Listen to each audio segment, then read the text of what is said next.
Hello friends, তোমরা দেখতে পাচ্ছ এই মহিলাটাকে? দেখতে পাচ্ছ এই মহিলাটাকে? বলো তো সকালবেলা দেখলে কার কার দিন ভালো যায়?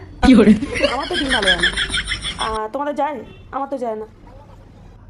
এই মহিলাটার এত দিমাগ কোথা থেকে এলো জানি বুঝতে পারছি না। যাই হোক স্যার, ঠিক আছে, বয়স হচ্ছে তো না। আর ক্যামেরাম্যানরা এত ডিস্টার্ব করে এনাকে ডিস্টার্ব এত করে, মানে ইনি তো নিজেকে নীতা আম্বানির পরের স্থানে ভাবে নিজেকে।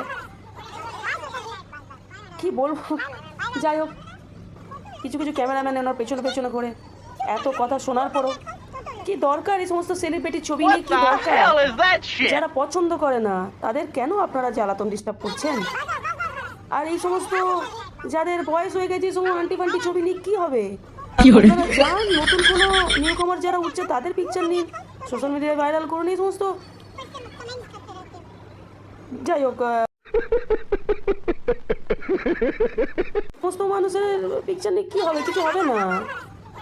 এ নিজেই বোঝে না নিজের কথা, এতই অ্যাটিটিউড। উফ, মনে হচ্ছে এক এক সময় যে আমরা মরলে নরকে যাবো, এই মনে হয় একা ইন্দ্রের সিংহাসন জুড়ে বসে থাকবে ওপরে গিয়ে এই ভদ্রমহিলা।